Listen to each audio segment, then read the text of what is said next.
ETV ప్రేక్షకులకి నమస్కారం. Triple intelligence of సుమస్తు కార్యక్రమానికి స్వాగతం. ఈనాడు సుమస్తు కార్యక్రమంలోని గ్రహఫల మంచంలో గ్రహాల యొక్క స్థితిగతులు, వాటి యొక్క శుభాశుభ ఫలితాల గురించి పరిశీలిద్దాం. అలాగే రోజు 12 రాసుల వారికి ఏ సంఖ్యలు కలిసి వస్తాయి, రంగుల యొక్క ప్రాధాన్యత, ఏ దేవతల్ని పూజించాలి, ఎటువంటి దేవతాస్తుతులు పఠించాలి, ముఖ్యంగా 12 రాసుల వారు ఈ రోజు చేపట్టవలసినటువంటి కార్యక్రమాలు ఏమిటో కూడా పరిశీలిద్దాం. ముందుగా నేటి పంచాంగ వివరాలు. శ్రీ జైనామ సంవత్సరం మాఘమాసం, ఉత్తరాయణం, శిశిర ఋతువు. ఈరోజు మాఘబహుళ షష్ఠి, అనంతరం తిథి సప్తమి కూడా. ఇది గృహారంభ గృహప్రవేశాది కార్యక్రమాలకి బాగా ఉపయోగపడుతుంది. అలాగే వారం జయవారం లేదా మంగళవారం సాహసోపేతమైనటువంటి నిర్ణయాలకి, అలాగే స్థిరాస్తి నిర్ణయాలకి ఇది బాగా లాభిస్తుంది. ఈ మంగళవారం నాడు చేసేటువంటి కందుల దానం, సుబ్రహ్మణ్య స్వామి యొక్క అభిషేకం రుణ పీడను తొలగిస్తుంది, గ్రహాల ద్వారా ఏర్పడేటువంటి ప్రతికూలతని కూడా తొలగిస్తుంది. ఇక ఈరోజు నక్షత్రం చిత్తా నక్షత్రం, అనంతరం నక్షత్రం స్వాతి. ఈ స్వాతి నక్షత్రంలో పుట్టేటువంటి వారికి ఏ పాదంలో పుట్టినప్పటికీ కూడా దోషం లేదు, శుభప్రదమైనది. అలాగే స్వాతి నక్షత్రంలో పుట్టేటువంటి వారికి రాహు మహాదశతోటి ప్రారంభమవుతుంది. ఇక 12 రాశుల వారికి ఏర్పడేటువంటి శుభాశుభ ఫలితాన్ని పరిశీలిద్దాం. ముందుగా మేషరాశి. ఈరోజు మేషరాశి వారిని పరిశీలించినట్టయితే స్థిరాస్తి విషయాల్లో అనుకూలత కొనసాగుతుంది. వృత్తి, వ్యాపార, ఉద్యోగ సంబంధిత కార్యక్రమాల్లో ఏర్పడినటువంటి సమస్యలకు పరిష్కారాలు పొందగలుగుతారు. నూతన ఒప్పందాల ద్వారా ఆశించినటువంటి ప్రయోజనాలకే చేసేటువంటి ప్రయత్నాలు కొంతవరకు ఊరట కలిగిస్తాయి. శ్రమ అధికంగా ఉంటుంది, బాధ్యతలు బాగా పెరుగుతాయి. ఆధిపత్యం కోసం చేసేటువంటి కార్యక్రమ నిర్వహణలో చిరు సమస్యలు తలెత్తుతాయి. నూతన కార్యక్రమాల విషయంలో కూడా జాగ్రత్తతో కూడినటువంటి నిర్ణయాలు తప్పనిసరి. ఆరోగ్య ఖర్చులు కొనసాగుతాయి. ఈ రోజు మీ అదృష్ట సంఖ్య 9. ఎరుపు వర్ణం ధైర్యాన్ని కలిగిస్తుంది. ప్రతికూల పరిస్థితుల్ని ఎదుర్కొనేటువంటి శక్తి సామర్థ్యాన్ని కలిగిస్తుంది. అనుకూల దైవం సుబ్రహ్మణ్య స్వామి.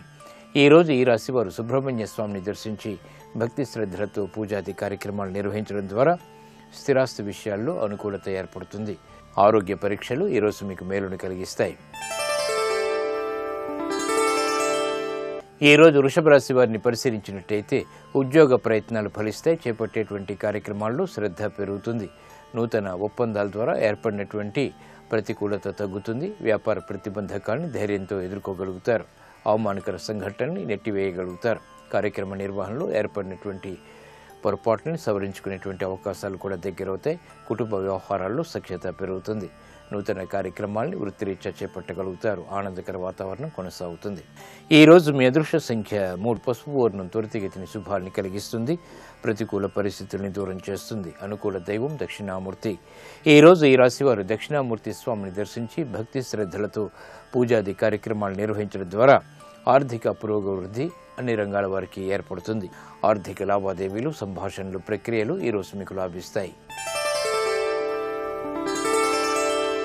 ఈ రోజు మిథున రాశి వారిని పరిశీలించినట్టయితే ఆర్థిక అభివృద్ధి గోచరిస్తుంది. చేపట్టేటువంటి కార్యక్రమాలు ప్రోత్సాహాన్ని కలిగిస్తాయి. శుభవార్తలు వింటారు. శుభ ప్రయత్నాలు కలిసి వస్తాయి.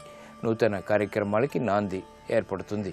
వృత్తి, వ్యాపార, ఉద్యోగ సంబంధిత కార్యక్రమాల్లో ప్రోత్సాహాన్ని పెంపొందింప చేసుకోగలుగుతారు. ఆత్మవిశ్వాసం పెరుగుతుంది. ప్రయాణాల విషయంలో జాగ్రత్తలు పాటించాలి.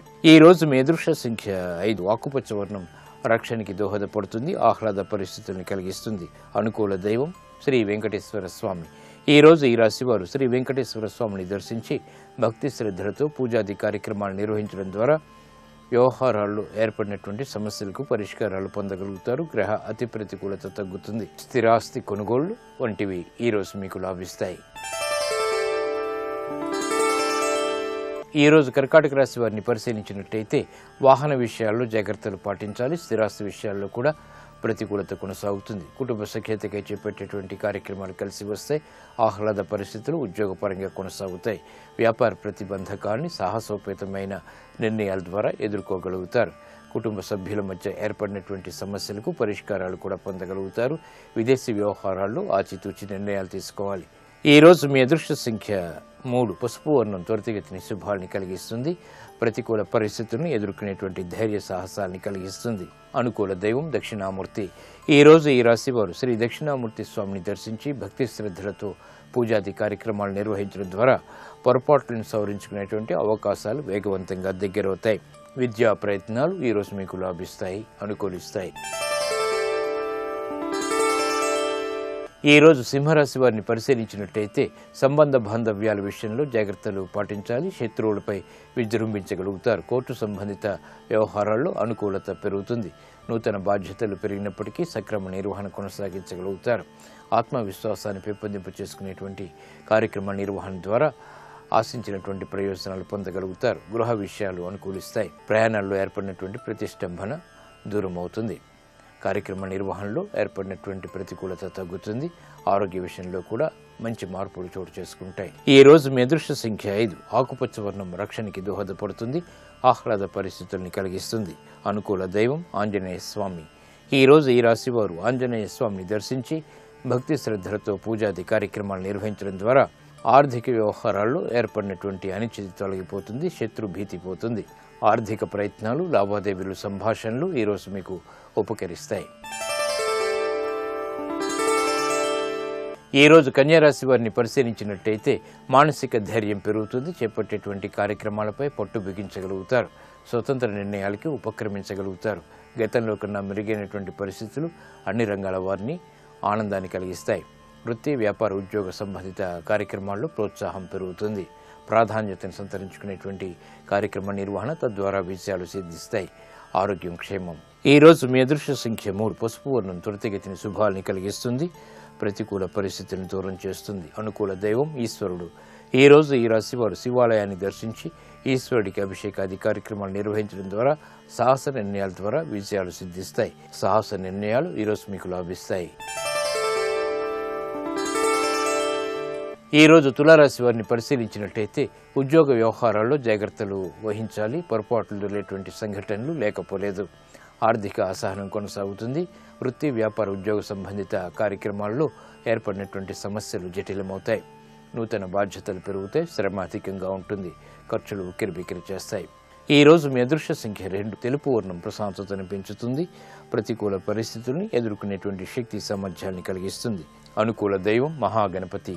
ఈ రోజు ఈ రాశి వారు మహాగణపతిని దర్శించి భక్తి శ్రద్ధలతో పూజాది కార్యక్రమాలు నిర్వహించడం ద్వారా ఆటంకాలు, విఘ్నాలు దూరమవుతాయి. ఆరోగ్య పరీక్షలు ఈరోజు మీకు మేలును కలిగిస్తాయి. ఈ రోజు వృశ్చిక రాశి వారిని పరిశీలించినట్టయితే సాహస నిర్ణయాలకు ఉపక్రమించగలుగుతారు. చేపట్టేటువంటి కార్యక్రమాల్లో ప్రోత్సాహం లభిస్తుంది. స్థిరాస్తి విషయాలు బాగా అనుకూలిస్తాయి. కుటుంబ సభ్యుల మధ్య సఖ్యత పెరుగుతుంది.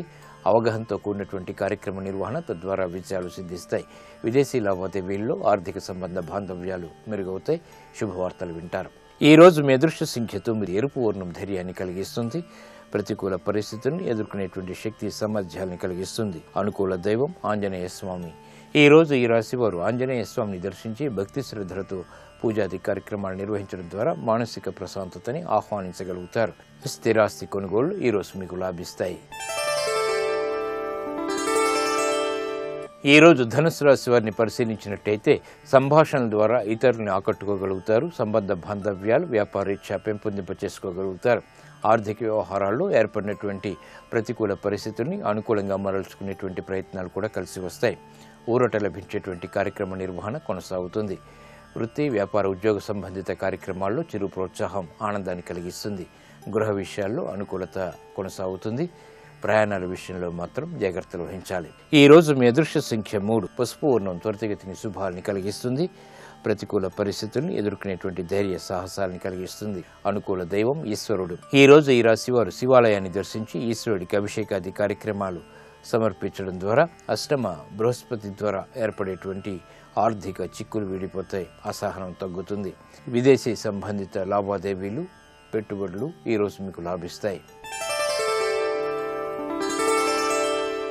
ఈరోజు మకర రాశి వారిని పరిశీలించినట్టయితే లౌక్యంతో కూడినటువంటి కార్యక్రమ నిర్వహణ తద్వారా ఆశించినటువంటి ప్రయోజనాలు పొందగలుగుతారు.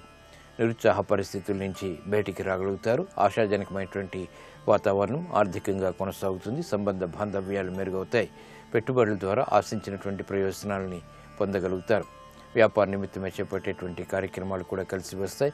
లాభదాయకమైనటువంటి కార్యక్రమ నిర్వహణకై చేసేటువంటి ప్రయత్నాల్లో ఆనందకర సంఘటనలు చోటు చేసుకుంటే ఆర్థికంగా లాభిస్తుంది. ఈ రోజు మీ అదృష్ట సంఖ్య 9. ఎరుపు వర్ణం ధైర్యాన్ని కలిగిస్తుంది. ప్రతికూల పరిస్థితుల్ని ఎదుర్కొనేటువంటి శక్తి సామర్థ్యాన్ని కలిగిస్తుంది. అనుకూల దైవం సుబ్రహ్మణ్య స్వామి. ఈ రోజు ఈ రాశి వారు సుబ్రహ్మణ్య స్వామిని దర్శించి భక్తి శ్రద్ధలతో పూజాది కార్యక్రమాలు నిర్వహించడం ద్వారా ఆలోచన దోషాలు తొలగిపోతాయి. రుణ సంబంధిత ఒత్తిళ్లు దూరమవుతాయి. గృహ సంబంధిత కార్యక్రమాలు ఈరోజు మీకు లాభిస్తాయి. ఈరోజు కుంభరాశి వారిని పరిశీలించినట్టయితే మానసిక వైషమ్యాలు ఉన్నప్పటికీ చేపట్టేటువంటి కార్యక్రమాల్లో అవగాహనతో కూడినటువంటి పరిష్కార మార్గాలు లభ్యమవుతాయి. నూతన కార్యక్రమాన్ని గృహరీత్యా చేపట్టగలుగుతారు. విదేశీ సంబంధిత లావాదేవీలు కలిసి వస్తాయి. నూతన ఒప్పందాలు వ్యాపారరీత్యా కొనసాగించగలుగుతారు. ఉద్యోగ సంబంధిత కార్యక్రమాల్లో ప్రాధాన్యత పెంపొందింప చేసుకునేటువంటి ప్రయత్నాలు కూడా కలిసి వస్తాయి. నూతన కార్యక్రమాలకి గృహరీత్యా శ్రీకారం చుట్టగలుగుతారు. ఆనందకర వాతావరణం, అభివృద్ధితో కూడినటువంటి వాతావరణం కొనసాగుతుంది. ఈ రోజు మీ అదృష్ట సంఖ్య 5. ఆకుపచ్చ వర్ణం రక్షణకి దోహదపడుతుంది. ఆహ్లాద పరిస్థితుల్ని ఆహ్వానించగలుగుతారు. అనుకూల దైవం శ్రీ మహావిష్ణువు. ఈ రోజు ఈ రాశి వారు శ్రీ మహావిష్ణువుని దర్శించి భక్తి శ్రద్ధలతో పూజాది కార్యక్రమాలు నిర్వహించడం ద్వారా ఆలోచన సంపత్తి పెరుగుతుంది. తద్వారా విజయాలు చేతికి అందుతాయి. కోర్టు సంబంధిత లావాదేవీలు, ప్రక్రియలు, సంభాషణలు ఈ రోజు మీకు ఊరట కలిగిస్తాయి. ఈ రోజు మీనరాశి వారిని పరిశీలించినట్టయితే ఆర్థిక వ్యవహారాల్లో అభివృద్ధి గోచరిస్తుంది, ఆనందాన్ని కలిగిస్తుంది. స్వతంత్ర నిర్ణయాల ద్వారా ఉపయోగకరమైనటువంటి కార్యక్రమ నిర్వహణ కొనసాగించగలుగుతారు. సాహస నిర్ణయాల ద్వారా లబ్ధి చేకూరుతుంది. స్నేహితుల ద్వారా ఏర్పడినటువంటి సమస్యలకు పరిష్కారాలు లభిస్తాయి. ఆనందకర వాతావరణం గృహంలో కొనసాగుతుంది. లావాదేవీలు ఆర్థికంగా కలిసి వస్తాయి. నూతన కార్యక్రమాన్ని చకచకా ప్రారంభించగలుగుతారు. ఆర్థిక అభివృద్ధి ఏర్పడుతుంది. ఆర్థిక వ్యవహారాల్లో అనుకూలతకి చేసేటువంటి ప్రయత్నాలు ముమ్మరం చేయగలుగుతారు, లాభిస్తాయి. ఈ రోజు మీ అదృష్ట సంఖ్య 3. పసుపు వర్ణం త్వరితగతిన శుభాల్ని కలిగిస్తుంది. ప్రతికూల పరిస్థితిని దూరం చేస్తుంది. అనుకూల దైవం మహాగణపతి. ఈ రోజు ఈ రాశి వారు మహాగణపతిని దర్శించి భక్తి శ్రద్ధలతో పూజాది కార్యక్రమాలు నిర్వహించడం ద్వారా లగ్న కేతువు ద్వారా ఏర్పడేటువంటి విఘ్నాలు దూరమవుతాయి. ఆర్థిక ప్రయత్నాలు, లావాదేవీలు ఈరోజు మీకు లాభిస్తాయి. ఇప్పుడు ఆరోగ్యం, ఆయుర్వేద అంశంలో అనారోగ్య సమస్యలకు ఆయుర్వేద పరిష్కార మార్గాలు తెలుసుకుంటారు. నమస్కారం. ఈనాటి శుభమస్తు కార్యక్రమంలో ఆరోగ్యం ఆయుర్వేదం శీర్షికన పొత్తి కడుపులో వచ్చే నొప్పిని తగ్గించుకోవడానికి ఆయుర్వేదంలో ఉండే పరిష్కార మార్గాల గురించి తెలుసుకుందాం. ఈ పొత్తి కడుపు అంటే ఏంటంటే బొడ్డుకి కింది భాగంలో ఉండేటువంటి కడుపుని మనం పొత్తి కడుపు అంటాం. ఈ పొత్తి కడుపులో నొప్పి అనేటువంటిది చాలామందికి, ముఖ్యంగా ఆడవాళ్ళకి ఎక్కువగా వస్తూ ఉంటుంది. ఇలా నొప్పి రావడానికి అంటే ముఖ్యమైనటువంటి కారణాల్లో ఒకటి గర్భాశయ సంబంధమైనటువంటి సమస్యలు ఉన్నప్పుడు ఈ పొత్తి కడుపులో నొప్పి వస్తుంది. అలాగే మూత్ర సంబంధమైనటువంటి సమస్యలు ఉంటే కూడా కొంచెం పొత్తి కడుపులో నొప్పి సమస్య కనపడుతూ ఉంటుంది. మలబద్ధకం ఉన్నప్పుడు కూడా పొత్తి కడుపులో నొప్పి వస్తూ ఉంటుంది. కడుపులో వాయువులు బాగా ఎక్కువైపోయినట్టయితే కూడా ఈ కడుపులో నొప్పి అంటే పొత్తి కడుపులో నొప్పి రావడం అనేటువంటిది చూస్తూ ఉంటాం. ఇలాంటిది ఏంటంటే కొంచెం గమనించుకుని ఏ సమయంలో ఈ నొప్పి వస్తుంది, ఎందుకు వస్తుంది అనేది గమనించుకున్నట్టయితే ఏ కారణం వల్ల వస్తుంది అనేది అర్థమవుతుంది. ఇలాంటి నొప్పి ఉన్నప్పుడు దాన్ని తగ్గించుకోవడానికి కొన్ని ఆయుర్వేద మూలికలు బాగా ఉపయోగపడతాయి. అవి ఏమేంటంటే వాము. ఈ వాము అనేటువంటిది వాత దోషాన్ని అదుపులో ఉంచడానికి బాగా తోడ్పడుతుంది. ఈ పొత్తి కడుపు నొప్పి అంటే ఏంటంటే అక్కడ ఉండేటువంటి వాత దోషాన్ని మనం అదుపులోకి తీసుకొచ్చినట్టయితే నొప్పి బాగా తగ్గుతుంది. అలా ఈ వాము ఇది అంటే పొత్తి కడుపులో ఉండేటువంటి వాత దోషాన్ని అదుపులోకి తీసుకురావడానికి బాగా ఉపయోగపడుతుంది. తర్వాత మనకు కావాల్సినటువంటిది పిప్పళ్ళు. ఈ పిప్పళ్ళు కూడా వాత దోషాన్ని తగ్గించి కడుపులో వచ్చేటువంటి నొప్పిని తగ్గించడానికి తోడ్పడతాయి. పిప్పళ్ళని మాత్రం కొంచెం నేతిలో వేయించి చూర్ణం చేసుకోవాలి. వామును కూడా కొద్దిగా వేయించే చూర్ణం చేయాలి. ఈ రెండు చూర్ణాలని కూడా సమాన భాగాల్లో అంటే 50-50 గ్రాముల పరిమాణంలో తీసుకోండి.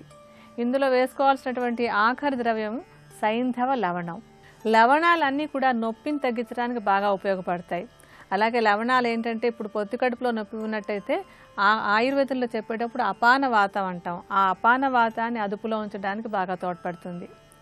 సైంధవ లవణాన్ని మెత్తటి చూర్ణంలాగా చేసుకుని ఈ చూర్ణాన్ని 25 గ్రాముల పరిమాణంలో తీసుకోండి. మొత్తం మూడింటిని కూడా బాగా కలిపేసి అంటే 3 ద్రవ్యాల చూర్ణాలని బాగా కలిపి ఒక సీసాలో పోసి ఉంచుకోవాలి. ఈ పొత్తి కడుపు నొప్పి సమస్య ఉన్నప్పుడు ఈ మూడింటి మిశ్రమాన్ని కొద్దిగా తేనె కలుపుకొని 3 పూట్ల తీసుకున్నట్టయితే కనుక ఈ పొత్తి కడుపు నొప్పి సమస్యని తొందరగా తగ్గించుకోవచ్చు. పొత్తి కడుపులో వచ్చే నొప్పిని తగ్గించుకోవడానికి ఆయుర్వేదంలో ఉండే మరొక పరిష్కార మార్గాన్ని ఈ కార్యక్రమంలోనే తర్వాత తెలుసుకుందాం. ఆదిదేవ నమస్తుభ్యం ప్రసీద మమ భాస్కర, దివాకర నమస్తుభ్యం ప్రభాకర నమోస్తుతే, सप्तास्वरथमारूढम् प्रचण्डम् कश्यपात्मजम् శ్వేతపద్మధరం దేవం తం సూర్యం ప్రణమామ్యహం. అర్జునుడు ఇంత గాంధీవి, ఇంత సవ్యసాచి కంగారు పడిపోయాడు. ఎంతటి చీకాకు పడిపోయాడంటే తాను చేసిన ప్రతిజ్ఞ తనకెదురొచ్చి నించుంది. అటువంటి సందర్భంలో కృష్ణ భగవానుడు అన్నాడు వెనక నుంచి, తగన్ చలము పెనగా చనదిగా.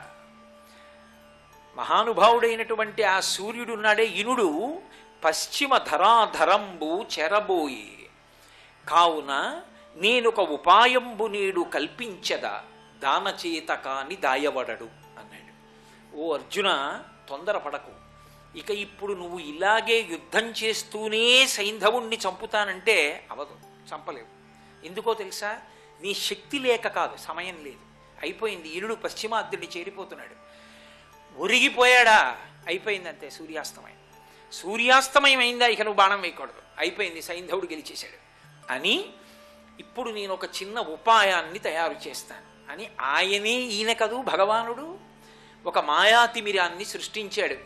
మహానుభావుడు ఆయన సృష్టించినటువంటి ఆ మాయా తిమిరం సూర్యుడికి అడ్డెళ్ళింది. అసలే ప్రదోష వేళ చీకటి పడిపోతోంది. నల్లటి మబ్బులు సూర్యుడిని కప్పగానే చీకటిగా అయిపోయింది. అయిపోగానే ఎవడో అన్నాడు, అయిపోయిందిరా సూర్యాస్తమయం, మనం గెలిచేసామన్నాడు. అనగానే అమ్మయ్యా సూర్యాస్తమయం అయిపోయింది, పశ్చిమ దిక్కుకి సూర్యుడు ఉరిగిపోయాడు. ఉరిగిపోయాడా లేదా ఈయనకి ఎందుకు, పక్క వాళ్ళు చెప్పరు. సంతోషంతో గబగబా వాహనం మీదకెక్కి మెడ నిక్కించి చూస్తున్నాడు ఇలాగా పశ్చిమ దిక్కు వంక. కొద్ది క్షణాల కాలం ఉంది, తిమిరం తొలగించాడు కృష్ణుడు. మళ్ళీ సూర్య ప్రకాశం కనపడింది. అడిగో సైంధవుడి తల కొట్టే బాణం వేశాన్నాడు. ఎదురుగుండా నిక్కించి కనపడుతున్నాడు కదూ, తగినంత శ్రద్ధతో లేడు, అటు దిక్కు చూస్తున్నాడు.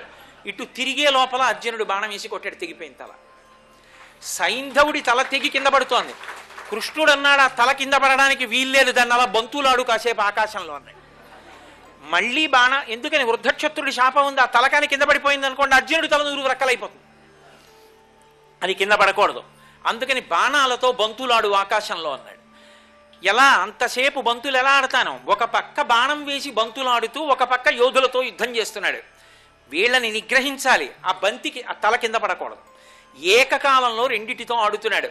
వెనక్కి తిరిగి అడిగాడు, బావా ఎంతసేపు ఆడను ఈ తలతో ఇలా ఆట? ఆయన అన్నాడు, ఇప్పుడు నిన్ను రక్షించగలిగింది పాశుపతాస్త్రం ఒక్కటే. పాశుపతాస్త్రాన్ని తీసి అభిమంత్రించి విడిచిపెట్ట తల మీద. ఎక్కడో వృద్ధక్షత్రుడు ఆ శమంతక పంచకం దగ్గర తపస్సు చేస్తున్నాడు. ఈ తల వెళ్ళి ఆయన ఒళ్ళో పడాలని సంకల్పం చేసి కొట్టన్నాడు. పాశుపతాస్త్రాన్ని విడిచిపెట్టాడు. దాని దివ్య ప్రభావం చేత ఈ తల వెళ్ళి ఎక్కడో శమంతక పంచకం, పరశురాముడు క్షత్రియుల్ని వధించి నిత్తుటితో తర్పణ చేసినప్పుడు ఏర్పడినటువంటి శమంతక పంచకం దగ్గర తపస్సు చేసుకుంటున్నటువంటి సైంధవుని యొక్క తండ్రి అయిన వృద్ధక్షత్రుని యొక్క ఒళ్ళో పడింది. ఒళ్ళో పడగానే ఆయన మంచి ధ్యానంలో ఉన్నాడు. ఒళ్ళో ఏదో పడిందని చూశాడు. నెత్తుటి ముద్ద బాణాలతో బంతులు ఆడాడు కదూ, ఛీ తల అని ఇలా అన్నాడు, కింద పడిపోయింది. ఎవరు తల కింద పడేశాడో వాడి తల నూరు వక్కలవుతుంది, తండ్రి తల నూరు వక్కలైపోయింది. ఆ విధంగా తండ్రి కొడుకు కూడా శరీరం విడిచిపెట్టేశారు.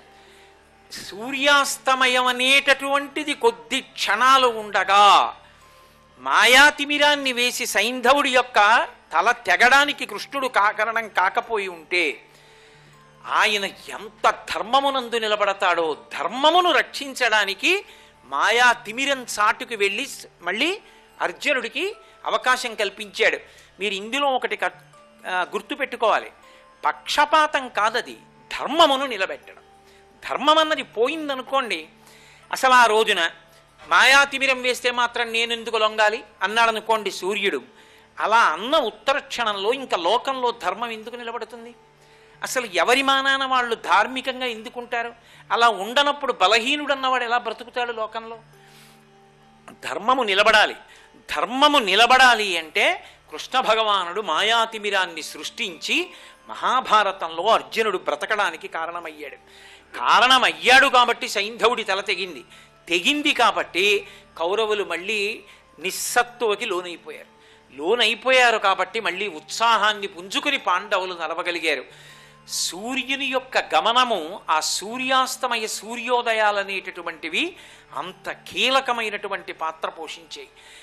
ఆయన అంతటి మహానుభావుడైన సూర్యనారాయణమూర్తి ఆయనని కూడా నిన్ను శపిస్తానేమనుకుంటున్నావో అని ఇలా వేలు చూపించి లొంగదీసినటువంటి ఉపాసకులు ఉన్నారు ఈ లోకంలో. ఇదే భూమి మీద ఎంతటి మహాత్ములు జన్మించారంటే, ఇంతటి ధర్మమూర్తి, అంతటి తేజోమూర్తి, హరిహర బ్రహ్మ మహానుభావంబులొక్కటింకాక గరిగిన గట్టి అటువంటి వాణ్ణి ఇలా వేలు చూపించి, నువ్వు కాని నాకు వశవర్తివి కాకపోతే, నీ చెప్పిన మాట వినకపోతే నా ఉపాసన చేత నీ ఉపాసన విధానాన్ని నశింపచేస్తానేమనుకుంటున్నావో అన్నంత ఉపాసకులు ఈ లోకంలో పుట్టారు. భాస్కర రాయల వారిని మహానుభావుడు లలితా సహస్రనామ స్తోత్రానికి వ్యాఖ్యానం చేశారు. ఆయన ఎంత గొప్ప వ్యాఖ్యానం అంటే అదే మామూలు భాష్యం కాదది. భాస్కర రాయల వారు లలితా సహస్రానికి అంతటికీ వ్యాఖ్యానం రాసిన తర్వాత కాశీపట్టణానికి వెళ్ళారు. కాశీపట్టణానికి వెడితే అక్కడ గంగ తీరంలో ఉన్నటువంటి బ్రాహ్మణులందరూ వచ్చి ఆయన్ని అడిగారు, అయ్యా మీరు మహాచతుషష్ఠి యోగిని గణసేవిత అని ఒక నామానికి వ్యాఖ్యానం చేశారు. 64 కోట్ల మంది యోగినీ దేవతలు లలితాపరాభట్టారికను ఆరాధన చేస్తాయని మీరు భాష్యం చేశారు కదా, 64 కోట్ల మంది యోగినుల పేర్లు చెప్పండి, వాళ్ళ చరిత్ర చెప్పండి అని అడిగారు. అడిగితే ఆయన నవ్వి అన్నారు, భాస్కరరాయల వారు, ఇవాళ సాయంకాలం మీరు గంగ స్నానం చేసి సంధ్యావందనం చేసుకొచ్చి గంగ తీరంలో కూర్చోండి, 64 కోట్ల మంది పేర్లు చెప్తాను చరిత్ర అన్నారు. ఆయన అమ్మవారికి నమస్కారం చేశారు. అమ్మ, పెద్ద పరీక్ష, బ్రాహ్మణులు నన్ను ఇలా అడిగారు, తల్లి నువ్వే గట్టెక్కించాలన్నారు. భక్తుడికి రక్షణ ఏమిటండి? భక్తి ధర్మమే. కాబట్టి ఆయన ఆ ధర్మాన్ని నమ్ముకుని నమస్కారం చేశారు.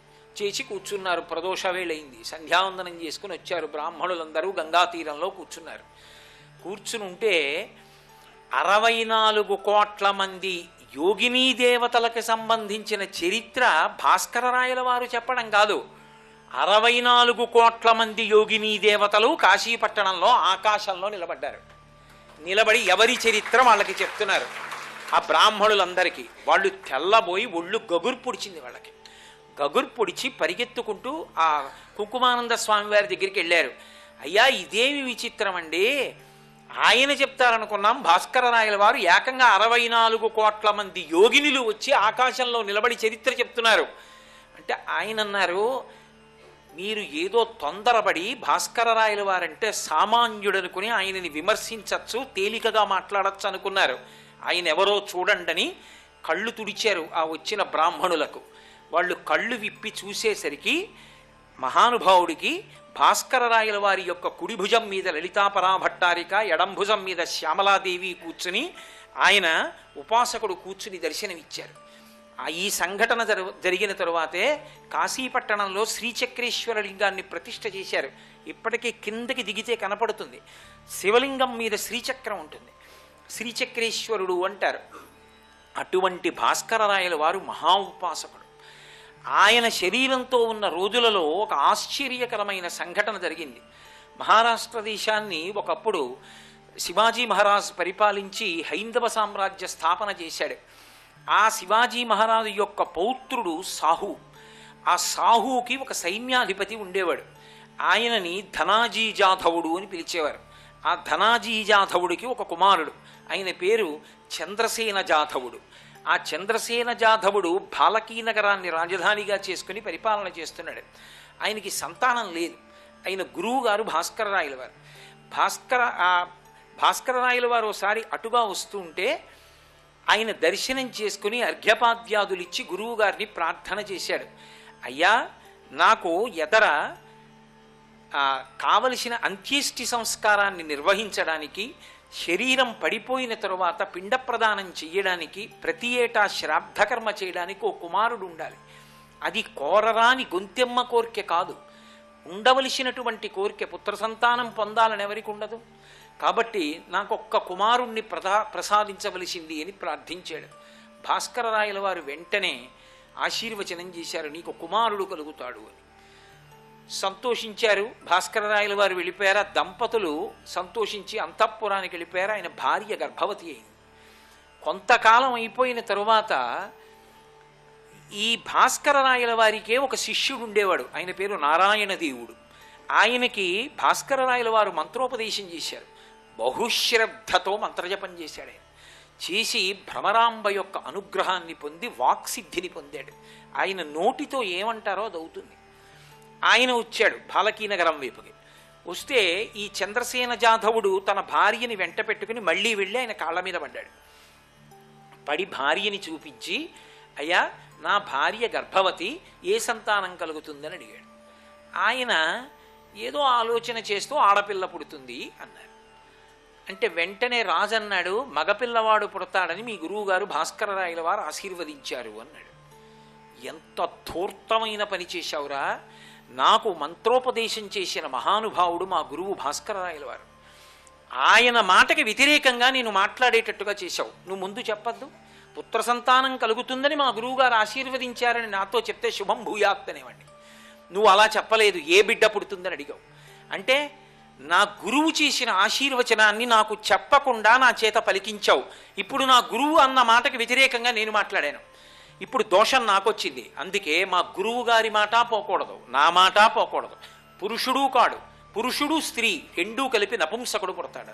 శ్రీ ఉమామహేశ్వర పరబ్రహ్మార్పణమస్తు. స్వస్తి. సూర్యనారాయణమూర్తి యొక్క అనుగ్రహం లేనటువంటిది, ఆయన యొక్క అనుగ్రహం పొందనటువంటిది, ఆయన స్పర్శ లేనిది మీకు ఎక్కడా కనపడదు. అంతటి మహానుభావుడు. పిలిస్తే పలికేటటువంటి దైవం సూర్యుడంటే. పొత్తి కడుపులో నొప్పి సమస్యను తగ్గించుకోవడానికి మరొక ఆయుర్వేద పరిష్కార మార్గం గురించి ఇప్పుడు తెలుసుకుందాం. పొత్తి కడుపులో నొప్పి ఉన్నప్పుడు మలబద్ధకం లేకుండా చూసుకోవాలి. మలబద్ధకం ఉన్నట్టయితే కనుక ఈ నొప్పి బాగా పెరిగేందుకు అవకాశం ఉంటుంది. అందుకని ఈ సమస్య మళ్ళీ మళ్ళీ వస్తున్నటువంటి వాళ్ళు మలబద్ధకం లేకుండా చక్కగా ఆకుకూరలు, పళ్ళు నిత్యం తీసుకుంటూ ఉన్నట్టయితే మలబద్ధకం తగ్గుతుంది. అందువల్ల కొంచెం ఈ పొత్తి కడుపు నొప్పి కూడా తొందరగా తగ్గేందుకు అవకాశం ఉంటుంది. అలాగే నొప్పి ఎక్కువగా ఉన్నప్పుడు తప్పనిసరిగా విశ్రాంతి తీసుకోవాలి. ఆ నొప్పి ఉండేటువంటి సమయంలో పొత్తి కడుపు మీద చక్కగా గోరువెచ్చటి ఆముదాన్ని మృదువుగా మసాజ్ చేసుకుని దాని మీద వేడినీళ్ళ సీసాతోటి కనుక అలా కాపడం పెట్టుకుంటే తొందరగా ఉపశమనం కలుగుతుంది. అలాగే ఈ పొత్తి కడుపు నొప్పి సమస్యను తగ్గించుకోవడానికి మరొక ఆయుర్వేద ఔషధానికి మనకు కావాల్సినటువంటిది ఏంటంటే సొంఠి. సొంఠి అపానవాతాన్ని తొందరగా బ్యాలెన్స్ చేయడానికి బాగా సహాయపడుతుంది. అలాగే సొంఠికి తనకు తానుగానే కడుపులో వచ్చేటువంటి నొప్పిని తగ్గించేటువంటి గుణం బాగా ఉంటుంది. సొంఠిని కొంచెం నేతిలో వేయించి దాన్ని చూర్ణంలాగా చేసుకోవాలి. ఈ చూర్ణాన్ని ఒక 25 గ్రాముల పరిమాణంలో తీసుకోండి. తర్వాత మనకు కావాల్సినటువంటిది కరక్కాయలు. కరక్కాయలకి అనులోమంగా పనిచేసేటువంటి గుణం ఉంటుంది. అనులోమంగా పనిచేయడం అంటే ఏంటంటే పొత్తి కడుపులో ఉండేటువంటి వాత దోషాన్ని కానీ లేకపోతే మల పదార్థాన్ని కానీ కింద నుంచి బయటకు పంపించేసి పొత్తి కడుపులో నొప్పిని తగ్గించేటువంటి గుణం ఉంటుంది. ఈ కరక్కాయలను కూడా మెత్తటి చూర్ణంలా చేసుకుని ఈ చూర్ణాన్ని కూడా 25 గ్రాముల పరిమాణంలో తీసుకోండి. ఇంకా ఇందులో కావాల్సినటువంటి ఆఖరి ద్రవ్యం ముసాంబరం. ముసాంబరానికి పొత్తి కడుపు నొప్పి, ముఖ్యంగా గర్భాశయ సంబంధమైనటువంటి సమస్యలు ఉండటం వల్ల వచ్చే పొత్తి కడుపు నొప్పిని తగ్గించడానికి చాలా బాగా ఉపయోగపడే గుణం ఉంటుంది. ముసాంబరాన్ని కూడా మెత్తటి చూర్ణంలాగా చేసుకోండి. దీన్ని కూడా 25 గ్రాములే తీసుకోండి. ఈ 3 చూర్ణాలని కలిపేసి ఒక సీసాలో పోసి ఉంచుకోవాలి. దీన్ని వాడుకోవడానికి ఏం చేయాలంటే సుమారుగా ఒక 1/2 చెంచా పరిమాణంలో ఈ చూర్ణాన్ని తీసుకుని దాంట్లో కొంచెం తేనె, కొద్దిగా నెయ్యి కలపాలి. అలా కలిపేసి పొద్దున ఒకసారి, మధ్యాహ్నం ఒకసారి, సాయంత్రం ఒకసారి అలా 3 పూట్ల తీసుకున్నట్టయితే పొత్తి కడుపులో నొప్పి సమస్యని తేలిగ్గా పరిష్కారం చేసుకోవచ్చు. మరికొన్ని అనారోగ్య సమస్యలు, వాటికి ఉండేటువంటి ఆయుర్వేద పరిష్కారాల గురించి రేపటి శుభమస్తులో తెలుసుకుందాం.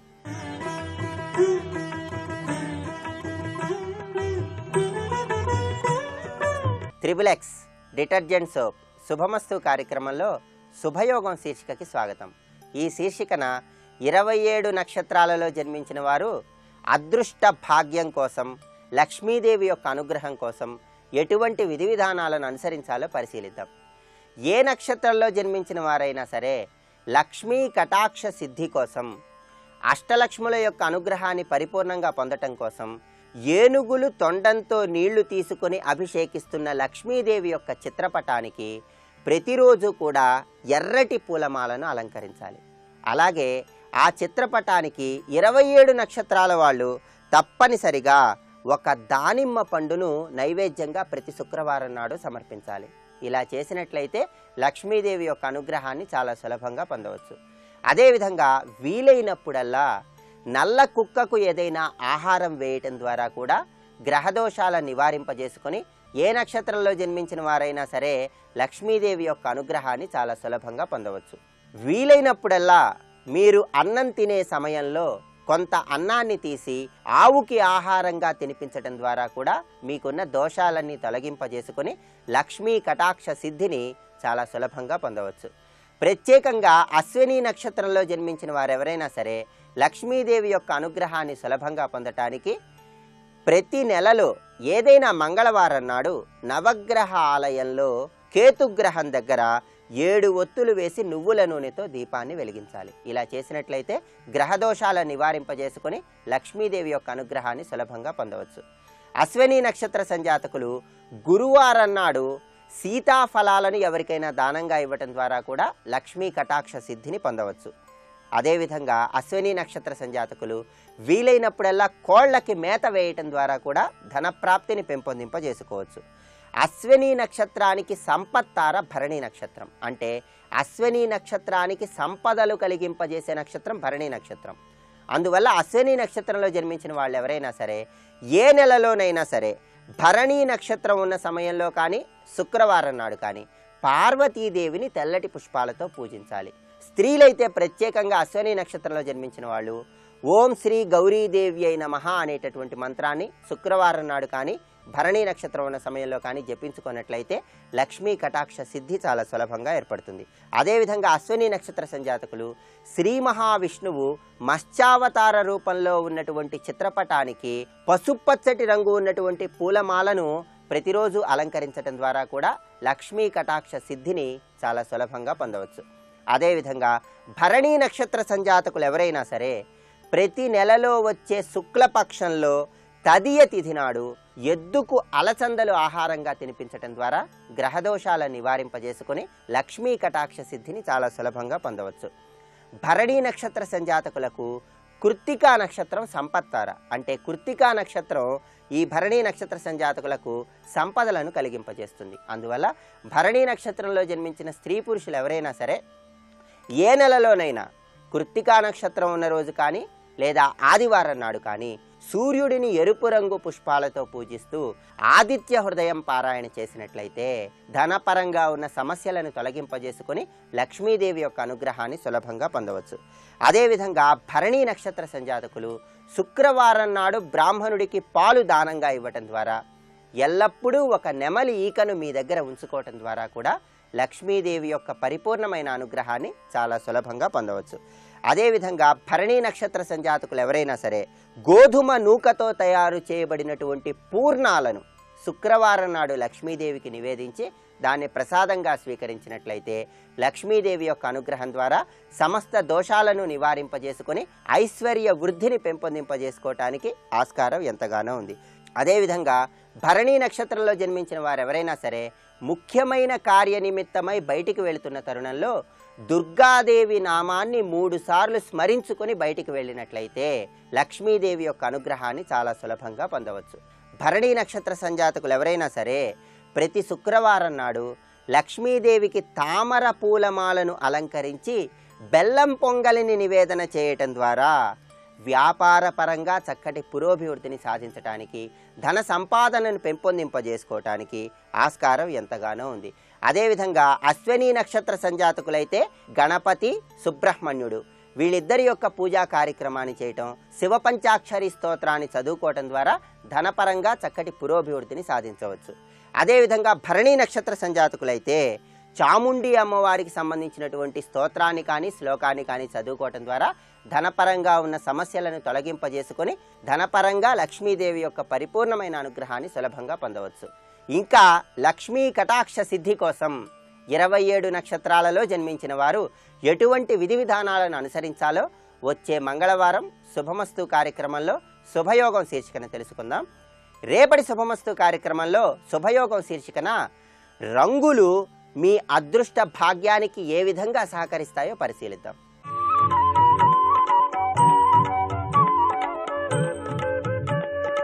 ఈటీవీ ప్రేక్షకుల నమస్కారం. ట్రిపుల్ X డిటర్జెంట్ సోప్ శుభమస్తు కార్యక్రమంలో నక్షత్ర యోగానికి స్వాగతం. జ్యేష్ఠా నక్షత్రం ఇంద్రుడికి సంబంధించిన నక్షత్రం. దేవతలకి రాజు ఇంద్రుడు. ఇంద్రో జ్యేష్ఠామను నక్షత్రమేతి. జ్యేష్ఠ నక్షత్రము గొప్పతనానికి సంకేతంగా కనపడుతుంది. అతిశయేన ప్రశస్త జ్యేష్ఠ, మిక్కిలి ప్రశస్తమైనది అని అర్థం. ఈ నక్షత్రంలో జన్మించిన వారి స్వభావం ఎలా ఉంటుందంటే బహుపుత్రవాన్, స్నేహపర, ప్రసిద్ధ, సంతుష్ట. బహుపుత్రవాన్, సంతానాన్ని ఇవ్వగలిగిన నక్షత్రం ఇది.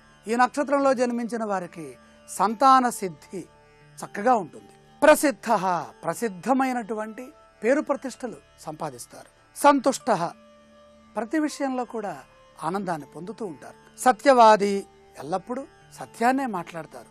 అంతఃశౌచము బహిశౌచం, లోపల శుద్ధి ఉంటుంది, బయట శుద్ధి ఉంటుంది. సత్యనిష్ట, నియమము, ఇవన్నీ కలిగిన లక్షణాలున్నాయి. దృఢకరః, బహుశ్రుతవాన్, వేదములు వినగలిగిన సామర్థ్యము జ్యేష్ఠ నక్షత్రంలో కనపడుతుంది. స్వస్తిన ఇంద్రో వృద్ధశ్రవాః, స్వస్తిన పూషా విశ్వవేదాః. వృద్ధశ్రవాః, వేదములు వినగలిగిన సామర్థ్యము జ్యేష్ఠ నక్షత్రంలో కనపడుతుంది. అలాగే మాని, కించిత్ గర్వవాన్, గౌరవము పొందగలిగిన సామర్థ్యం ఉన్నది. అలాగే నేనే గొప్పవాడిని అనే కించిత్ మానసిక భావం కూడా ఉంటుంది. ప్రధాన కారణం రాక్షసగణం. రాక్షసగణము వృశ్చిక రాశి, రాశ్యాధిపతి కుజుడు, దశానాథుడు బుధుడు.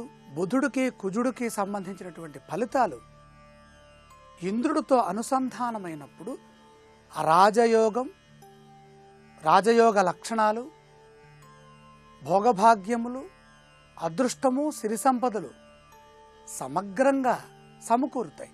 జ్యేష్ఠ నక్షత్రంలో జన్మించడం ద్వారాగా పుట్టుకతోనే బుధ దశ ప్రారంభం అవుతుంది. బుధుడు సాక్షాత్తు వృశ్చిక రాశికి లాభాధిపత్యాన్ని స్వీకరిస్తున్నారు. ప్రతి అంశంలో విజయం సిద్ధిస్తుంది.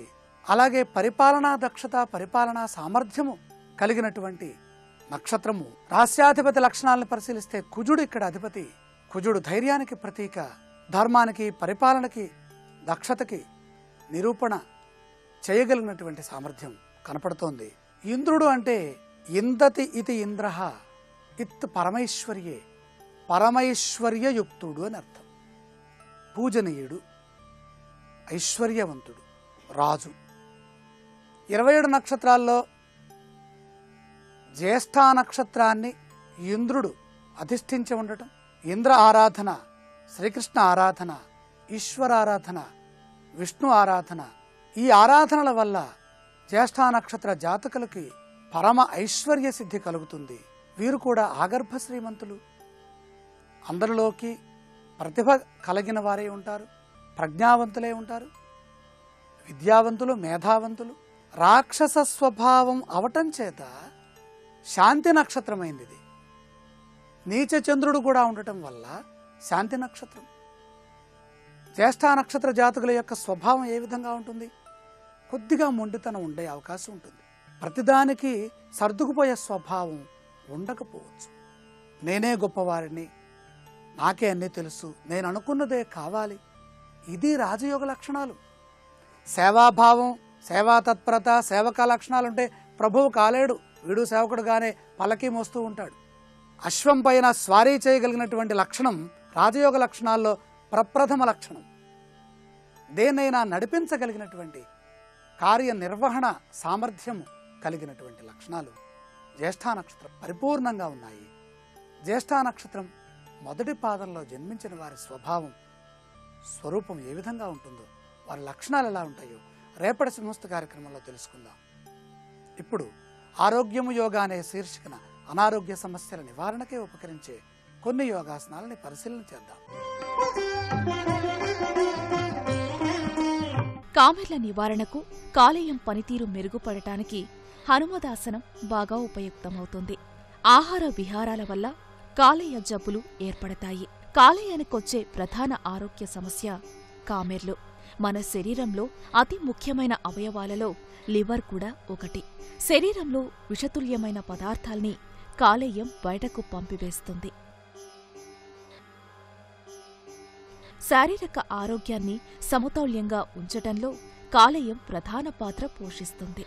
కాలేయం ఉత్పత్తి చేసే కొన్ని రకాల రసాలు మందగించటం వల్ల శరీరం అనారోగ్యం పాలవుతుంది.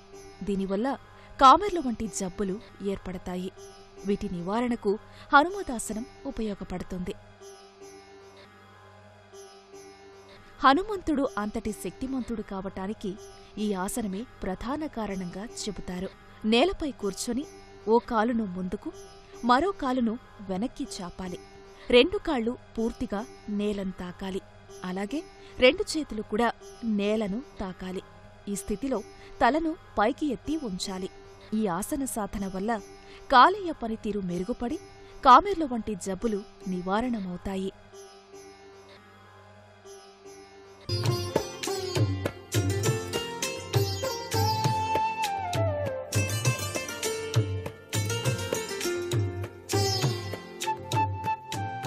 ట్రిపులెక్స్ డిటర్జెంట్ సోప్ శుభమస్తు కార్యక్రమంలో గృహబలం అంశానికి స్వాగతం.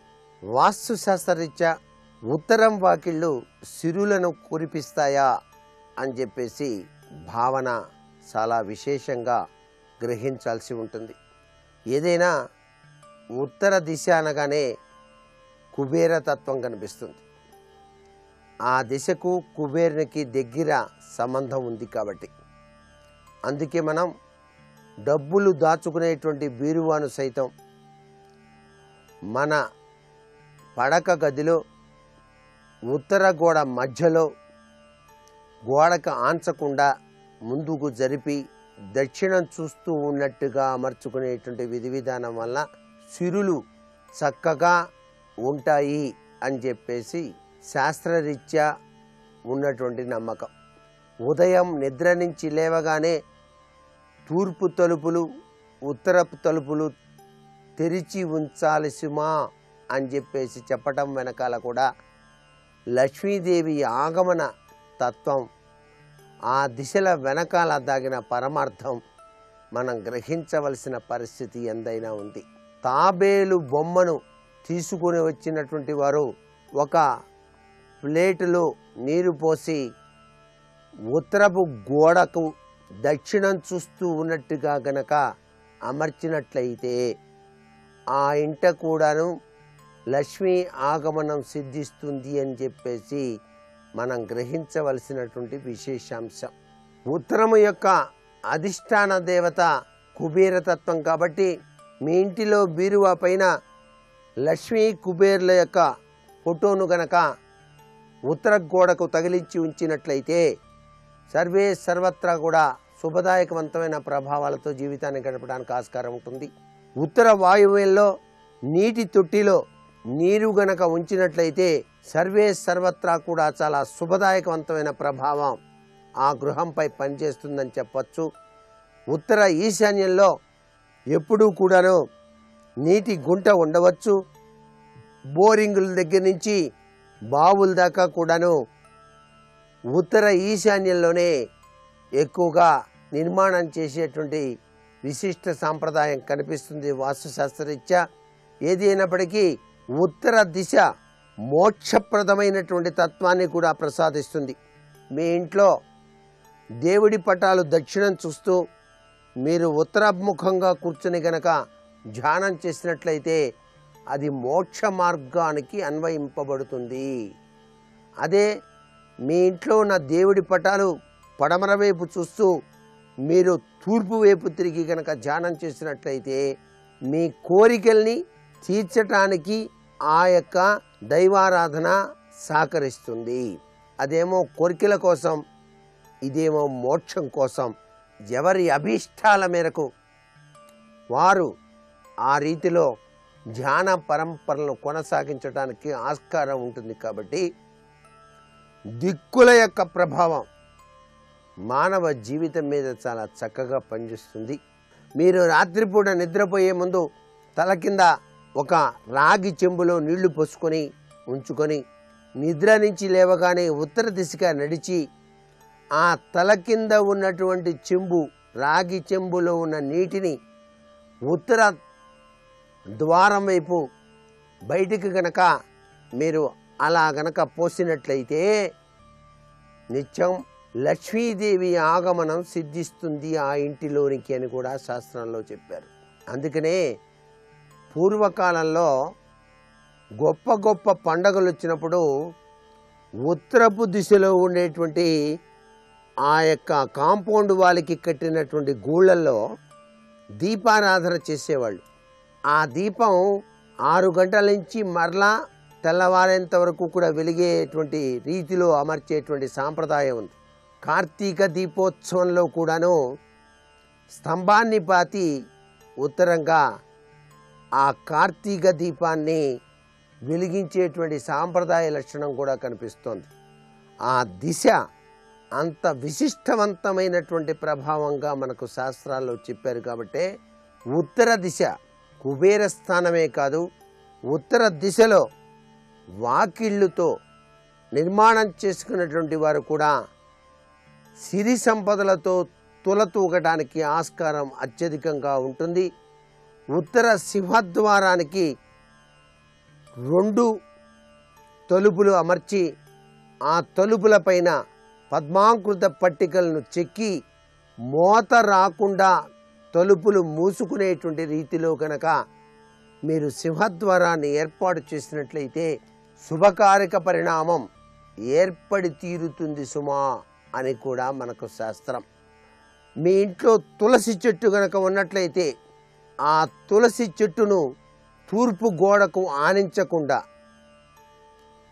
ఉత్తర తూర్పు దిశల్లో ఉన్నటువంటి ఖాళీ ప్రదేశంలో గనక తులసి మాతను అలా గనక నిత్యం సేవించినట్లయితే లక్ష్మీప్రదతత్వంతో మీ గృహం విరాజిల్లుతుంది సుమా అని చెప్పేసి కూడా చెప్పాల్సి ఉంటుంది.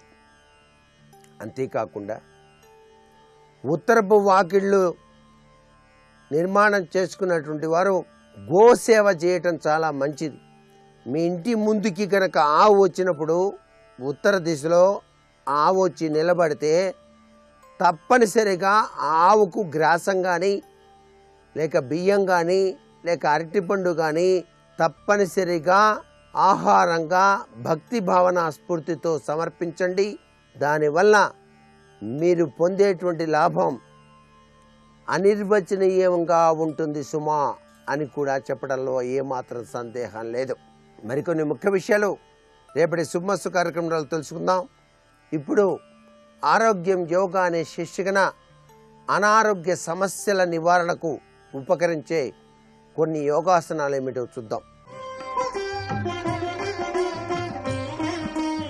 కాలేయ పనితీరు మెరుగుపడటానికి కామెర్ల వ్యాధి నివారణకు భుజంగాసనం కూడా ఉపయోగపడుతుంది. కాలేయంలో ఎంజైమ్ల ఉత్పత్తి తరుగుదల వల్ల కామెర్లు వంటి జబ్బులు వస్తాయి. ఈ సమస్య నివారణకు భుజంగాసనం ఉపయోగకారి.